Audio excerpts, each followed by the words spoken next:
Hi, I'm Chris McCreary and I'm the founder and director of the Northern Ireland Science Festival, and you're all very welcome to this year's digital edition of the programme.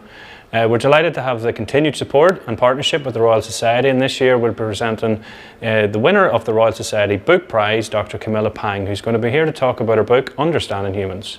We hope you enjoy, and if you do, please hit like and subscribe, and please follow us for more content at nisciencefestival.com.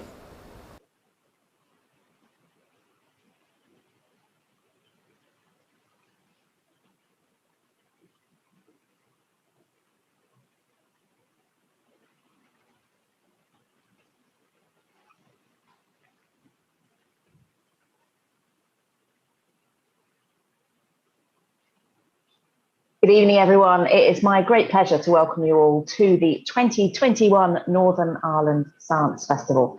My name is Claudia Hammond. I present All in the Mind on Radio 4 and a lot of other radio programmes on science and health. I'm the author of a book, The Art of Rest, and I'm visiting professor of the public understanding of psychology at the University of Sussex. Now, this time last year, I was in Belfast for this very festival, and I remember it so well because it was my last trip away before the pandemic hit the UK. So I think of it very fondly. So it's really nice to be joining you again, even if it is virtual. But I am delighted to be talking to Dr. Camilla Pang, who is the author of Explaining Humans, which won the 2020 Royal Society Insight Investment Science Book Prize. First, a few announcements before we hear more from Camilla. Camilla holds a PhD in biochemistry from University College London and is a postdoctoral scientist specialising in translational bioinformatics. Now, at the age of 8, Camilla was diagnosed with Autism Spectrum Disorder and ADHD as well at the age of 26. Now, her career and her studies have been very much influenced by her diagnoses, and she is driven by her passion for understanding humans, our behaviours and how we work. And of course, Camilla won the Royal Society Book Prize as well. So today we're going to talk all about her book and about what science can teach us about life, love and relationships and understanding the people around us. Now, we'd love to hear from you two who are watching this evening, and we would love to invite you to put any questions into the live chat on YouTube. We might not be able to cover all of them, but we will include as many as we can. So do send those through. Now, the book, let me put that there so you can see Explaining Humans. You can see all my bits there where I've pegged the interesting bits, is absolutely fascinating. And if you are interested in buying it, it will be available at the festival's official bookseller, No Alibis bookshop in Belfast. There is a link in the chat box for this event. But if you're watching worldwide, then do support your own local independent bookshop if you'd like to buy it. If you would like to tweet during the event, please use the hashtag NISF21. So that's NISF21. But let me welcome Camilla. Thank you so much for joining us tonight. So first of all, can you explain a bit about what Explaining Humans is about for anyone who hasn't read it? Well, first of all, thank you for that lovely introduction. Much less nervous now. So my book, Explaining Humans, is a book that I didn't realise I was writing. I think it was one of those things that you just fall in love with the process of gathering information and putting it in a format that you can understand. And when I was a child, this was Post-it notes and pages from books and piles of leaves. And I think over time, I realised it was my way of making sense of the world through the elements that I knew. And when I learned how to read and write, it kind of notebooks kind of stacked upon themselves. And I thought, maybe I should make something of this. Maybe someone will find it very useful. And so I thought, why not? And so I formalized it into a book. Yes, and you certainly have made something of it. And it was back when you were 8 that you were diagnosed with Autism Spectrum Disorder. Do you remember much about receiving that diagnosis and what you made of it? No, to be honest, I think it's one of those things that it was another label that I didn't really understand. I couldn't quite wear it. I didn't really know how to embody it. I think for someone who gets diagnosed later in life, it's a lot helpful because it can explain this dysrhythmia that they feel. But when you're a child and your only reference point is yourself, the diagnosis is very useful for your parents and for your carers, that they know how to best get through to you. So it wasn't for me, it was for my parents at that age. And you describe yourself as neurodiverse. What do you mean when you use that phrase? So neurodivergent humans, there are many different definitions of neurodiverse, and every time I get asked that question, I try and encapsulate it into a single answer. But neurodiversity in terms of like evolution, like everyone's neurodivergent, otherwise it will all be the same. But to the point where someone is neurodiverse, they are formally kind of diagnosed with autism, ADHD, bipolar, mainly disorders that they call them. I don't like to call them disorders, that affect, the expression of your personality and where finding your place in society. And you say in the book that you found people very hard to read. Were you aware at the time that not everyone found people so hard to read? Yeah, no, that's a really good point. And I think that's one of the defining moments where you realise that something's not quite right. You often kind of ostracise yourself when you realise that you can't do something that other people can. And when I realised at even the age of 4, there are other people that were more, in tune with the social nuances. They were more, I used to call them like gluey. They used to be able to stick people together and know how to fit in. And I'm like, how do you do that? And I didn't know how to do that. Well, you're going to read a bit for us now, because your book is so distinctive, because it's so clever the way you're teaching us about science and you're teaching us about people and a guide to how it is that human relationships and communication work. So you're going to read to us for about 5 minutes now, which will give us a real sense of what the book is like. Yeah, I'm going to read you the chapter, which is one of my favourite ones, which still applies to this day because I have a messy room. I'll read you from chapter 3. How to forget about perfection, thermodynamics, order and disorder. The state of your room is scary, my mum once declared on visiting in my school dorm. I can't even find a place to sit. Who hasn't argued with their mother at some point about tidying their room and had differing interpretations of what constitutes mess? My own cluttered kingdom was less the product of laziness than anxiety. What to the untrained eye seemed like chaos was personally tailored, with everything where I put it last, spontaneously curated to ensure the optimum place for immediate use. Possessions strewn across the middle of the floor hadn't just been left there by accident, but to ensure I would have equal access to them from either end of the room. It's spontaneous and adaptable. To me, this is how I roll. That earned me a motherly rolling of the eyes. Good luck with that, she said, in exactly the same tone of voice she had used when I said age 4 that I wanted to marry Elton John. There was another explanation for the questionable state of my room, albeit one I didn't dare to advance in that discussion. Thermodynamics. This is the science of how energy moves and is transferred. Its laws tell us that, left to itself, the universe inevitably becomes more disordered over time. All our efforts to create order are fighting the second law of thermodynamics, which dictates that entropy, loosely disorder, of a system will always naturally increase as less energy becomes available. So perhaps an untidy room can't ultimately be avoided, even if we try. But I don't just make this point in the hope that teenagers across the world will start quoting thermodynamic theory at their parents to justify piles of unwashed socks. An understanding of the principles might make for a good debating stance, but it's also about appreciating something more fundamental, the role that order and disorder play in our lives and the laws of physics that govern them.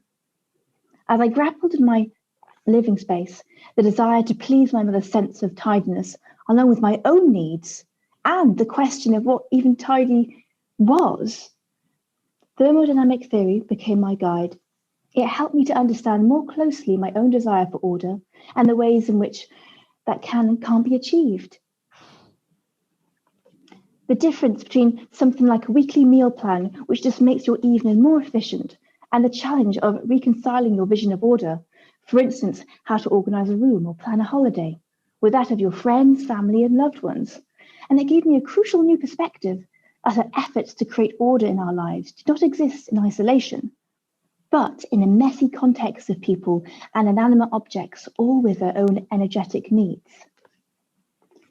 In any friendship or relationship, you have to blend your own sense of order with that of someone else. And while this might seem like a straightforward matter of making compromises, it's often more complicated than that, because our individual ideas about order are not straightforward, vague, or lightly held.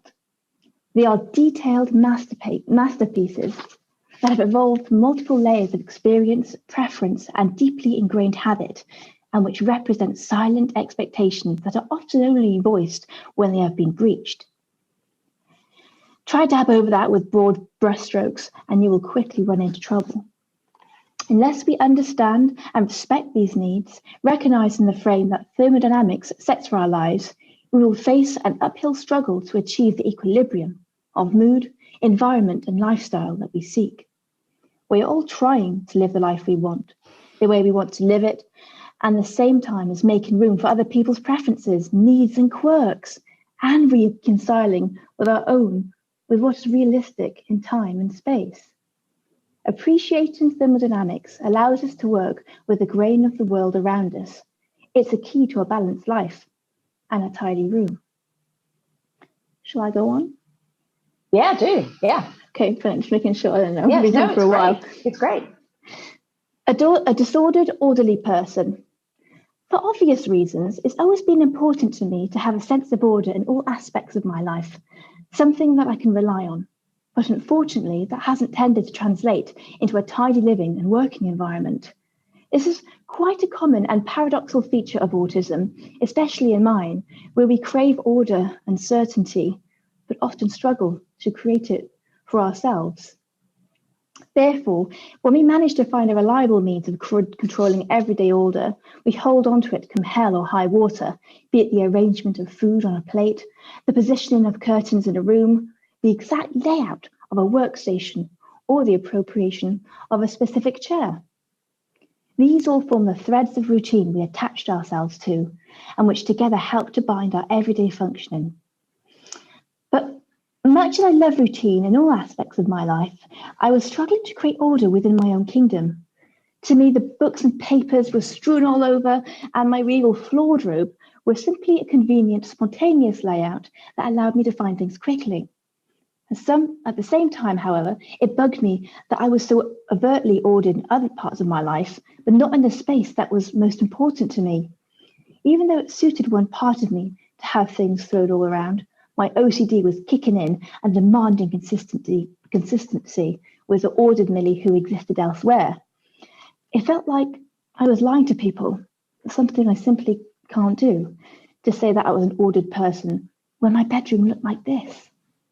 This inherent inconsistency unnerved me like a crick neck, different parts straining asymmetrically against each other. And even worse, my mum was due for her repeat visit in 3 days' time, so I knew I had to do something. It won't surprise you that rather than seeking out any kind of guidance on home improvement or simply throwing my floor robe into the actual wardrobe in one go, which didn't work, by the way, I reached instead for a science textbook, The Elements of Physical Chemistry, to be exact, found eventually under my yoga mat. I told you the system worked. It didn't offer any insight on how to tidy, but it does contain a more important idea that we all need to understand.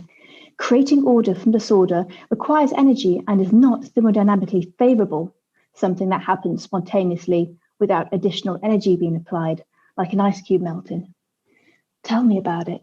Even thinking about tidying hurts. This was the source of my problem, and the reason we all have to work hard to create and maintain order in our lives. It's a fundamentally unnatural state. putting your need for the neat and tidy against the universe's impulse for fast and loose. It's not random that things become less ordered over time. It's simply the destiny of molecular physics. Thank you. That was so great, and I think that gives such a nice sort of example, a flavour of what the book is like. And that chapter is actually called "How to Forget About Perfection." And so, is the idea then that by looking at those first two laws of thermodynamics, we could all perhaps worry a little less about doing things perfectly? Yeah, I think it's one of those things that I'm still experimenting with at the moment. You can always experiment and to see which parts of your life you can make more perfect. Does that mean having your ducks in a row? Does that mean having to switch the light on and off 5 times before you enter and leave the room? So there are different manifestations of order that we all possess. And even the most relaxed of humans will have their particular ways about things. And I think it's really good to have those. But when it comes to trying to make everything perfect and everything on this pedestal, and we've got so many ducks in a row, you can't really find them, there comes a point where it's not sustainable. And it's good to experiment, but think about whether you want to do that for the long term. And there's lots of wise advice in your book, advice that anyone could use, like I like this bit, forget about perfect when it comes to new social situations, and also count the things you've achieved at a particular occasion rather than what you haven't achieved. Instead of worrying about what went wrong, think about all those things that you have achieved. Are those things you've deliberately tried to do yourself in your own life? Sometimes. I think these days a lot more, because the signal to noise of having achieved versus not achieved has kind of been faded out, because to achieve, we often associate that with, okay, I'm going to go to the office, I'm going to go and do X, Y, Z, and I'll come back and I feel like I've achieved. But now I've had to kind of recalibrate what it means to achieve. And especially when you eat, sleep, exercise, work in the same room, you don't feel like you've achieved anything. And so now I have to remind myself a bit more consciously, as opposed to rely on their environment for me. Because if you still read a chapter of a book, you've achieved. And if you get it, it's redefining that. Yes, I think you're right. I think that's such a good point. And I think that particularly during the first lockdown, possibly a bit less during this one, there almost seemed to be a pressure on people that they felt they had to do lockdown well, and that you should be, baking perfect sourdough and learning a language and learning a musical instrument, when just getting through this at all is an achievement and is enough in a way, without putting more pressure on ourselves. Now, what I really like is all through the book, you use different explanations of the science of things to try to look at how you can look at relationships. And obviously, as a biochemist yourself, you've got a really good understanding of proteins. And you've actually, in one chapter of the book, you correlate proteins with different personalities and how people work in teams to try to help you understand people better. Can you explain how that works? Yeah, so that chapter, everyone knows that chapter. And I think it's because they can really identify with proteins, which is great. But when it comes to that chapter, I initially wrote that because I didn't know how to ascribe different personalities to characters, such as those you see on TV or like teddy bears when you're little. So I was like seeing all these behaviors, and I thought, how can I model this? Where can I put this profile of behaviors that defines a character for someone? And I found that difficult with people. And I knew about proteins, but it didn't really come together for me properly until it was questioned in a team, because you can have one character, but then that character changes depending on who they're with. It's very context dependent, but we're kind of scrutinized for that quite a lot of the time. And what I found out when I was watching football at school, I realized that the different members of the team all had their defined roles, and they all had one goal, to literally kick the ball in. And I loved that because it was very similar to proteins. I thought, proteins, people that like proteins. And I had a bit of an epiphany. And when you're lost and when you're a bit lost to, when you're relying on one thing, you kind of want to attach your theory to something tangible. And that's a great feeling, because then you've got a hook and you feel like you're above water. And for this, I looked at different personality types, or different, I guess, agents, I call them. and how they parallel different roles of protein in cellular signaling. And cellular signaling is just an example that I used. That's very crucial to cell development. The cell needs to sense what's going on the outside and kind of communicate that to the inside. And there's lots of different types of proteins that do that. And for me, I thought, oh yeah, you'll like that one.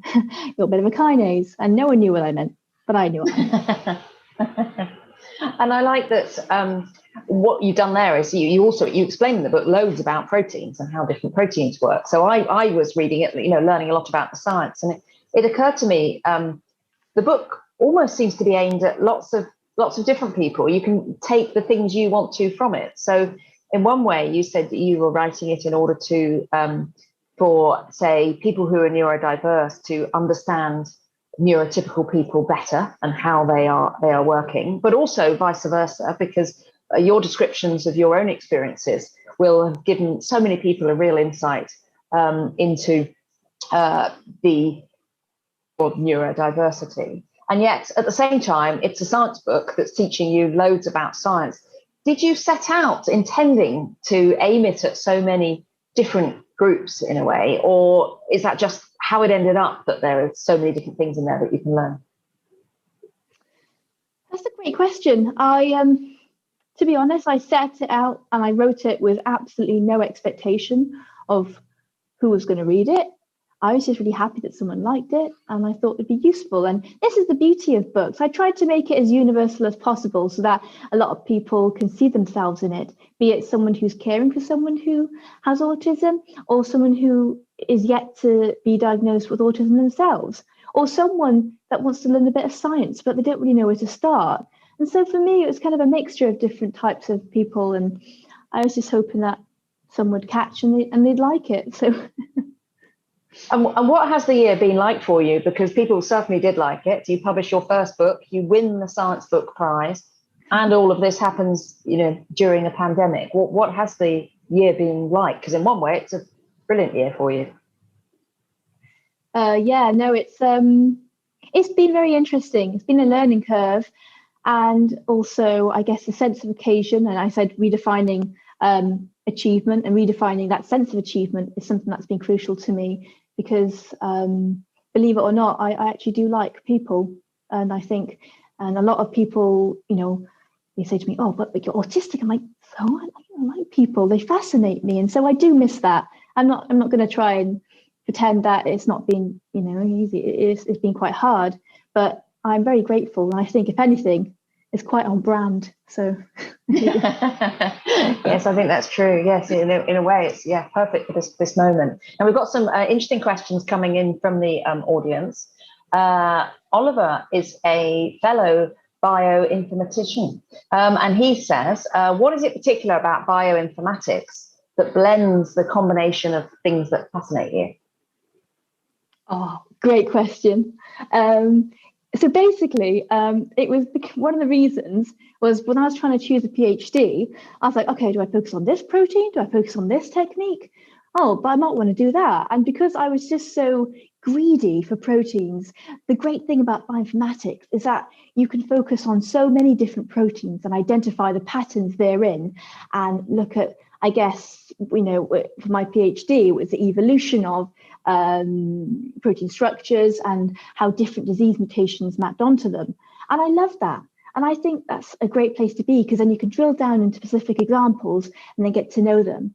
But then you can get the global picture and the local picture of what's going on. And that's one of the reasons why I was like, yeah, I'm picking it.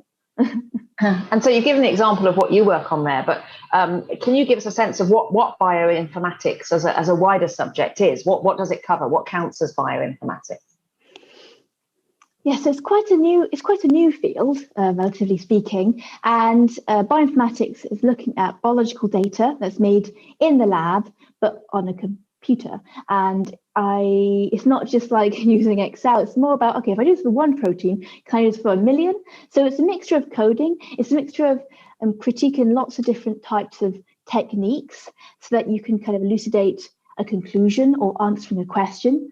It's kind of a mixture of data science and biology, and there are many different fields you can go into. It's very versatile, which is why I love it. But because there's so much data from the lab, it's making sense of it so that we can bring science forward.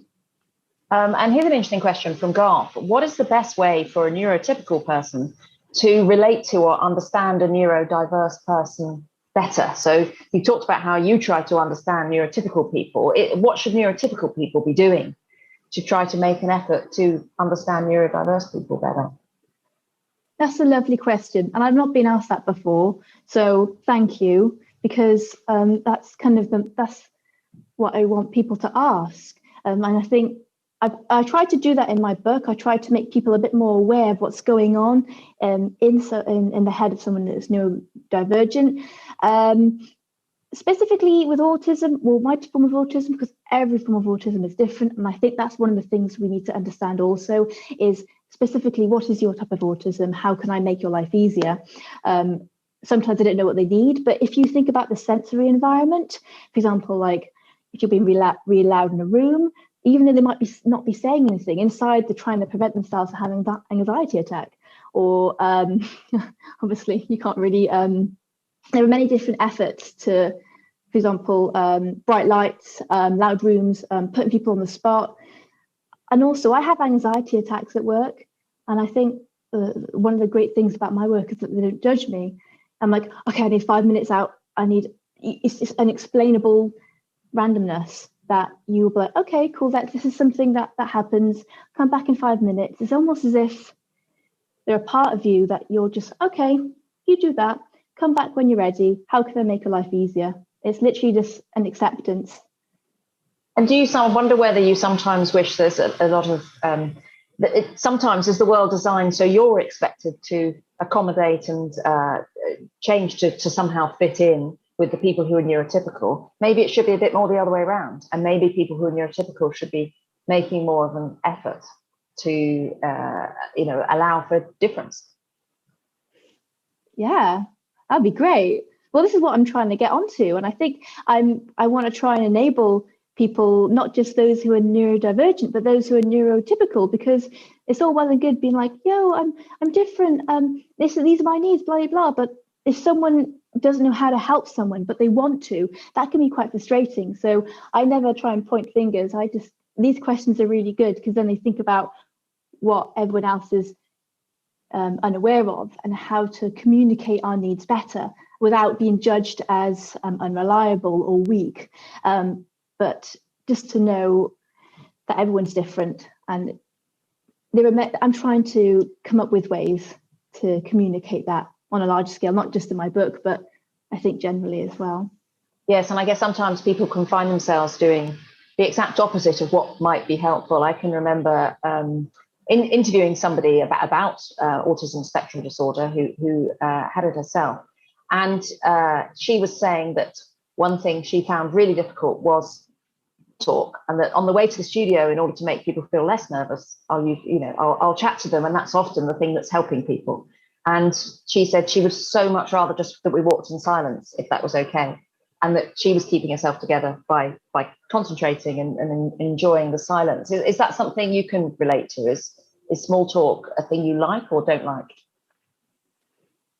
I find it really funny. I find small talk hilarious, partly because I don't know how to do it, but also I know that people are making small talk because they didn't know what to talk about, and they're just trying to make themselves comfortable. So if I see past the small talk, it's if you kind of make it human to yourself. I mean, I don't like to be part of it. It depends really what the vibe is like. If they're all loud and I feel like I can't really get on the same energy level, I just kind of put a podcast in, but I try and make an effort because, even though I might be exhausted after, it's still something new. And this is my philosophy, even if it's uncomfortable, if you're trying something new, if it didn't work, then that's okay. But I don't want to hide anymore because it's actually quite boring after a while. Yeah, I can see that. We've got a question here from Veronique who says that she missed the beginning, and so we have covered this a bit, but I think it is interesting to ask you more about it. She says, what do you understand by the meaning of the diagnosis that the different diagnoses that you have? What do they mean for you? How do you explain them? Yeah, okay, so basically, so for example, just recapping just for you. So I didn't really understand what autism meant when I was diagnosed with it. It was mainly for my parents. But you often find that with autism, ADHD, generalized anxiety disorder, they're quite overlapping. And one would even say that they're a subset of each other. So in autism, you might have a bit of ADHD symptoms, both have anxiety, so that can be fun when they can come together. But being honest, I do think it's quite important to differentiate not just the symptoms of autism and ADHD, but in women in particular. I'd like to just talk about that for a second, because it can often present very differently in women, in that you mask a lot more and that you internalize a lot more because, well, I mean, obviously it's hard for me to relate to someone who is male, but socially speaking, to be female and have autism, which is generally considered quite a male disorder, because the biases in the data, both in diagnosis and the collection, it can make you feel even more out of place. So anxiety is definitely something that I think girls exhibit more when they're on the autistic spectrum disorder, but this is, I mean, both of them are very much exacerbated by anxiety. And ADHD is basically like a yo-yo, you're up and down, your energy levels are very much, you need to calibrate them and you need to kind of hold them like horses. Whereas it spins outwards, whereas autism spins inwards. You kind of just need to focus and you want all the senses to go away. You're overstimulated. Whereas ADHD, you crave stimulation. And so you're like caught in the middle. And sometimes they can complement each other, but sometimes they can just pull you apart on a Tuesday and you're like, I need to get stuff done. And then anxiety comes in generally because your attunement to detail is so acute. Everything is a red flag. So it's quite a lot to get hold on to. But yeah, that was such a clear description there. And also in the book, you mentioned that your ADHD can make you forgetful. What sorts of difficulties do you find with your short-term memory, and have you found a way to overcome that? Yeah, I've also noticed that other people have different types of memory that they forget, even if it might not be their keys. But I've got post-it notes and I've also got routines. So this is why my routines are really important, because they kind of create a muscle memory for me to remember my keys and for me to, I don't know, wash the dishes or do this. So I feel like my memory is like, okay, I'm gonna make a cup of tea in a minute, and then the bag's in, and then 2 days later, it's still there. So and it's really annoying because I do really like tea. So it's that, what's it called? Is it called executive function memory? The memory that kind of you hold on to, that memory you hold on to in between tasks. I find that a little bit harder, which is why I need to spread my stuff out so I can see everything. And another frustrating one, but it's quite funny, I can often forget what's in the fridge because if I don't see it, I forget what's there.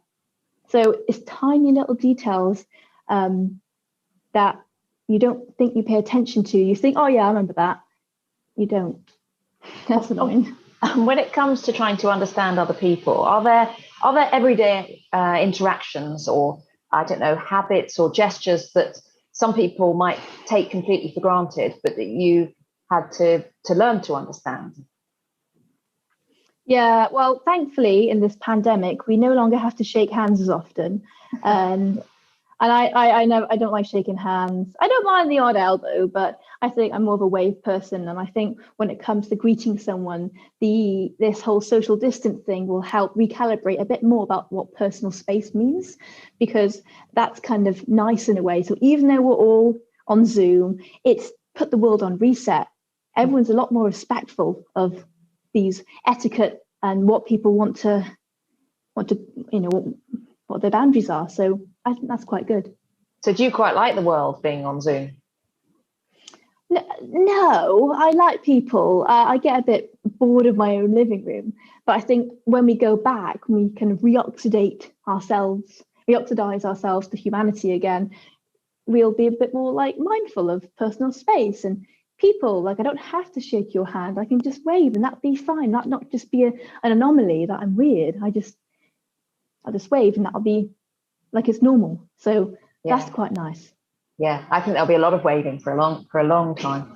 Here's a good question from Abby. What is one piece of advice that you would give to your younger self, either based on your career in science or dealing with your neurodivergence?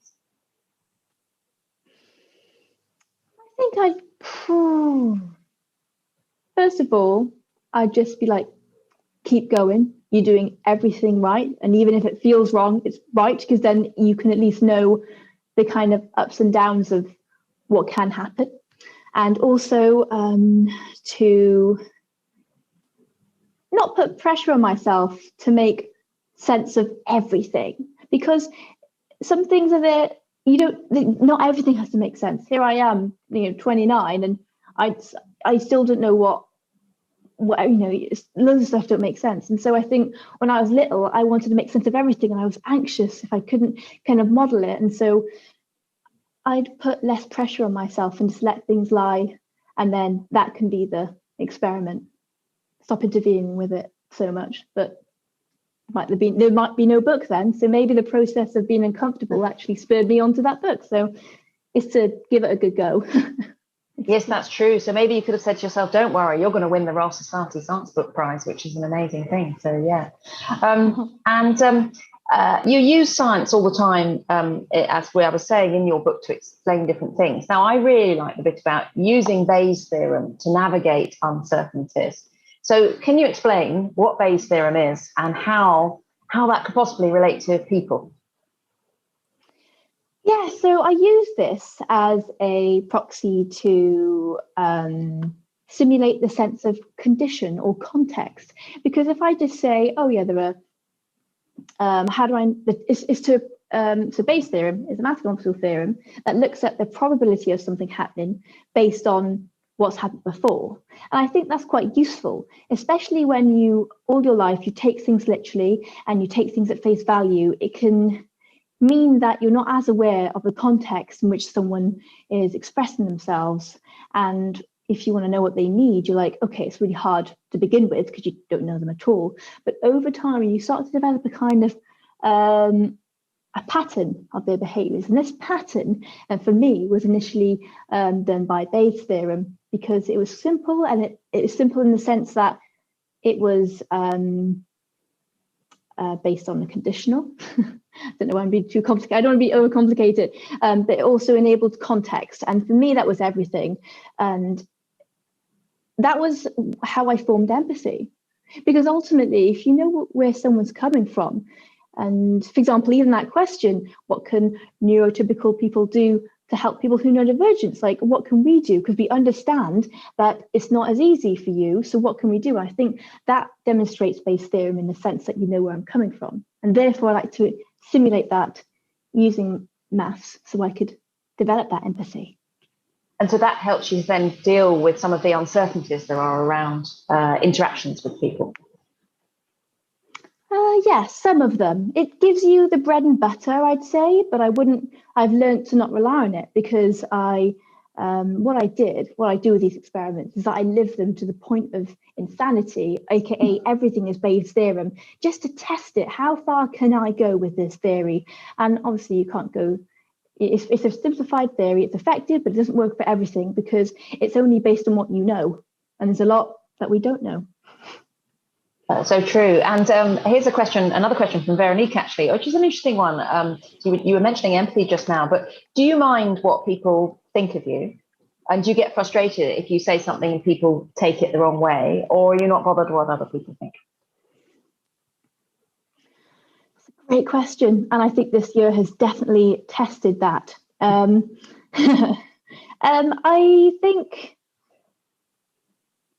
think I do, yeah, I care. And like when it comes, like if someone was insulting to me, I'd be like, okay, that's not very nice. I'd like take it personally, and then I'd be like, well, there's no point in doing that because I'm going to carry on anyway. And also, it takes me a while to process their intention. And I had a lot of positive comments for Explaining Humans, but I also had a lot of critique on it. I never received so much hate mail in my life.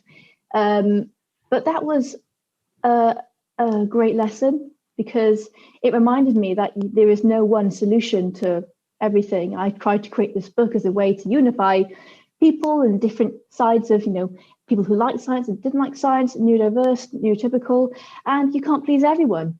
And it just reminded me of that. And sometimes I like to take those criticism as a way to evolve and be like, oh, did I think of that? Sometimes it's very constructive. But if it's personal and mean, then it can hurt. But you know that that isn't your pain, it's from them. And so ultimately, you have your ecosystem. And if you're fine with it, then great. I think that's a very wise way of looking at it. I'm really sorry to hear that you had hate mail from people. That's horrible. Was that after you'd won the prize and so many people heard about the book? It was actually in the month that it was published, because that's when the Times article came out, and I was very sensitive because I've not done it before. But now I've learned to be a bit more like thick-skinned. I'm like, oh, okay, I could take everything on and be like, okay, and I did, but that's not sustainable. And it all cancels out because you realize that the signal to noise, so what is good data, what is bad data, what do I listen to? And I think that's the crucial point is, do I listen to them? If so, why? Because if you take it personally, you got to make sure they see you properly. And do you get a sense that the book has opened up more conversations around neurodiversity? Yeah, I hope so. I hope it's made people a bit more aware of I guess, not only the ubiquitous nature of neurodiversity, but also how it's very similar to what people like in their everyday lives, but also to the extreme, but then to the point where it's such a spectrum, it makes the environment intolerable. And I hope that it highlights that we're still human, we still have a voice, we still have a lot to offer. And just because I am labelled as autistic, that doesn't mean that I'm less hireable. And I think this is also something that I want to raise, is that I still have something to offer. And I'm speaking on behalf of all people here who are neurodivergent. Yes, and that's interesting actually, because we had a question saying from Oliver, which was saying, how can we get involved in autism activism? Is there an urgent initiative in 2021 that people could fund or work towards? What could people do if they want to be supportive? That's a nice question. Yeah. Well, there are many different charities, many different initiatives and projects that I'm still getting to grips of, because a lot of people have amazingly created kind of charities such as the National Autistic Society. That's really good if you want to donate, but also if you want to get to know what is it, how do I interact with someone with autism, how do I enable them at home and friends and work. There's many different ways, and I think if you look on these different websites, so we've got the National Autistic Society, we've got Autistica, we even got the ADHD Foundation. That's very good to get to kind of grips what it is. If you kind of want a podcast, diversity and inclusion podcast is very good. I got recommended that by one of my friends because I'm still very new to this, and it's a subject that I want to be involved in. So it's more about accepting them, and I think it's about, you can read and you can get to know the experience, but ultimately if you see someone upset and crying in a corner because the bus smelled weird, guilty, then just be like, what can I do to help? That's it. And sometimes you just need that bit of empathy and while you're reading. Just saying what can I do to help is such good advice, rather than guessing or feeling awkward because you don't know the right thing to do. Ask the person what they want. I think that's very good advice for all the time. Here's a question from Claudio. What do you think about using medication to treat neurodiversity? So it really depends on your severity of the condition, to the point where it can literally save you on your day, which is great. It's great that you found a medication that works. I'm not against medication by any means. However, I feel like the default shouldn't be medication, because I went on medication and it didn't work. That was my experience. However, I want to get rid of the stigma of neurodivergences being something to solve, a disease to be solved. That would be nice. It doesn't work like that. It's called human evolution. And some of us have a lot more trouble coping in the streamlined environment than others. And I wanted to break that stigma, specifically of autism. And this is another thing as well. We've got the autistic spectrum is so diverse, and to be like, I misrepresent autism just because I'm on one part of the spectrum. And I think we need to highlight that. And when it comes to medication, I found that it didn't work, and it suppressed my spirit, and it made me very hungry. And this is something that you need to trial that it works for you. However, I want to get rid of the attitude of it being something to solve, because we have a lot to offer. And is it right, you wrote this book for your mum? Yes, I think what happened is I actually ended up writing it in my PhD thesis, because for me, I could have disguised it, because for me it was the same. But when I had to take it away from my thesis, because my PhD supervisor was like, this is not what you should be writing, as much as it's great, you know, I realized that it was in turn a book or a message I wanted to write to my mum, to explain what happened, to explain all the things that I'd been kind of clumbering up as I'd been growing up. I wanted to say to her, this is what's happened, and thank you for having the leap of faith to know how to look after me. Even though, quote, she didn't know what she was doing, but she tried just by being a good human and a good parent and reading around. And it's also a love letter to science. And has your mum found that reading the book, that she does understand more about, as you were saying, you're glumbering around, does she understand that better, having read the book? Yeah, she does. And that's really nice, because I like to think the book was a synthesis of her own empathy, love and attention to me as a child. And I thought that it wouldn't be anything new, because I thought everything I've learned, I feel like I've learned from my family, and especially my mum, with this empathy. So when she read it, she was actually enlightened. She'd be like, oh, if I knew this, and it'd be really good if I had this when you were little. I went, oh, well, there you go. So it would have helped her. So yeah, a lot. And here's an interesting question from Lab. In their words, I'm 55 and autistic. My son is autistic, and my grandson is undiagnosed autistic at the age of 2. Do you believe that autism is hereditary, and can that be proved scientifically? So first and foremost, just want to manage expectations here. I'm a scientist who has autism. I'm not a psychiatrist, and I'm not a psychologist, as much as I read around the subject. So I don't want to advise based on people that actually have a profession in this field. However, there are theories that autism itself is hereditary, but it's also, mutation. There's many different causes of autism, and that's the subject that is still kind of a very cutting edge research that is constantly evolving, because it's not like a monogenic disorder, aka a gene going wrong, and then suddenly you have that phenotype, you have that expression of autistic individual. It's not like that. It's quite complex. So we don't know, but there are theories that it can be hereditary. And you mentioned there you've read a lot around the subject. Are there any books on any subject that have particularly inspired you? Well, on any subject? Yeah, the most inspiring books. Oh my goodness.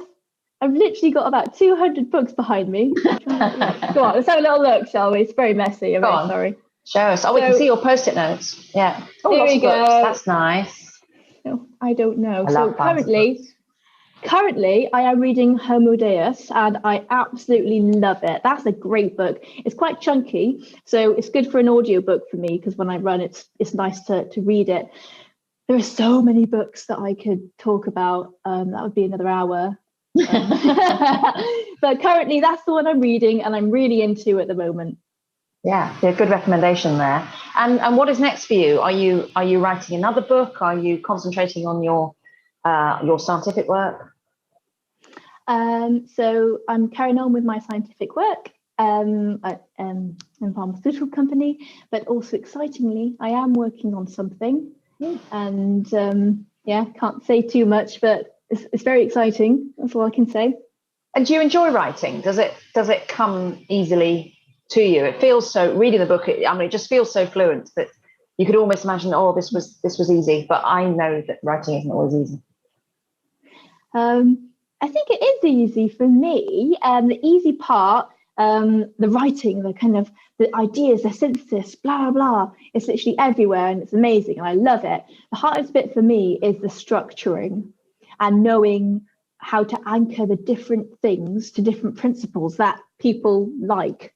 Because if I knew what people like, there'd be no book. So sometimes ironically, yeah, I know, but sometimes I find it hard to structure it. But I think that's natural because how I do things is quite algo-narrative. I start literally from raw data. It's very unstructured. And I like that because that's quite creative because then anything could be related to anything. And then I kind of slowly work my way up and then it crystallizes at the very end. And here's a lovely question from Martha. The public dialogue around autism can be so focused on impediments or disadvantages. What is the positive spin of the superpower that those on the spectrum add to our communities? Oh, there's so many. What a lovely question, because it's nice to be able to talk about these with such an acceptance that there are superpowers, right? There are people asking me about it. So that's great. Mine are very different to someone else's. For example, if I can see things with such detail, but also communicate to you now in a communication disorder. I think that's pretty incredible. But also I do want to highlight that because if I was neurodiverse and I didn't write the book and I internalized all the things that I could express and therefore didn't have any superpowers, then that doesn't make me less valid. I feel like it's really important to not just trivialize people who are neurodiverse just for neurotypicals to see them, because we are people and we are sensitive, much like you. Mm-hmm. So true, so true. And if readers had one takeaway from explaining humans, what would you like that to be? Depends who you are, but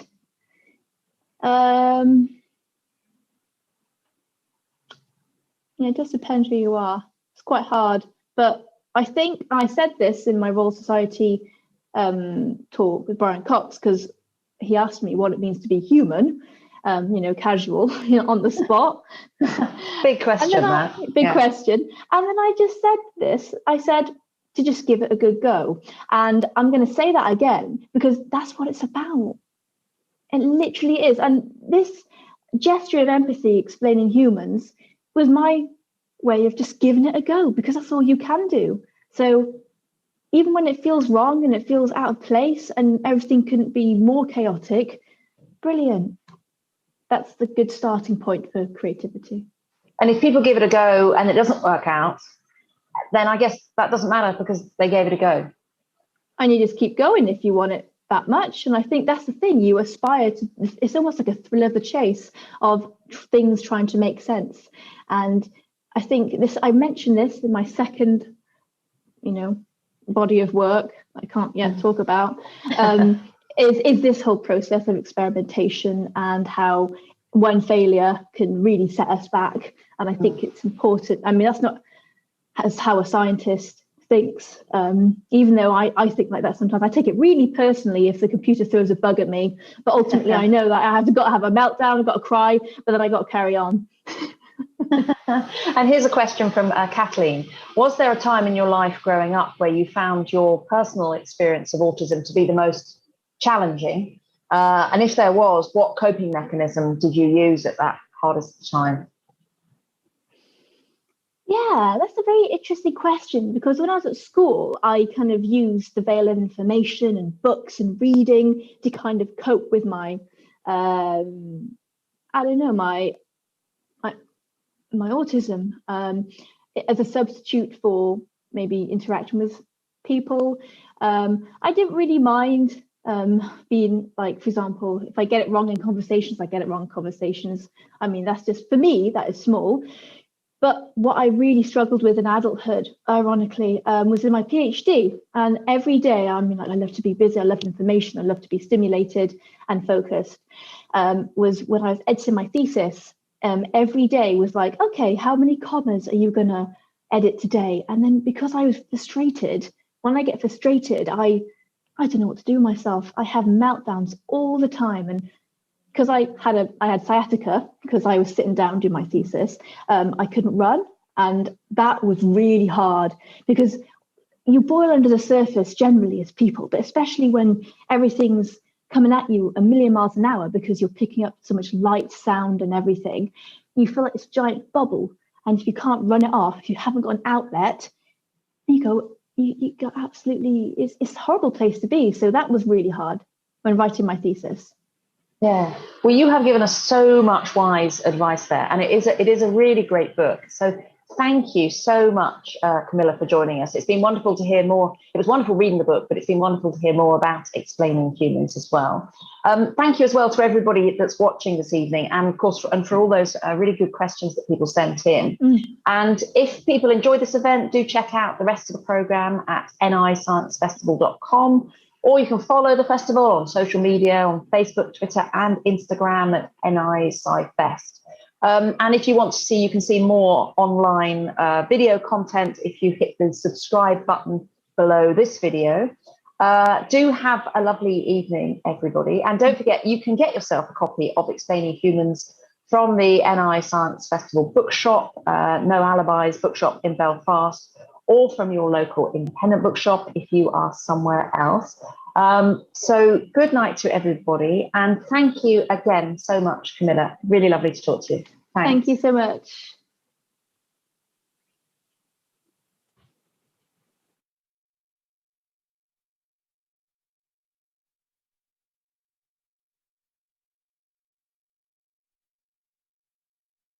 Hi, I'm Chris McCreary and I'm the founder and director of the Northern Ireland Science Festival, and you're all very welcome.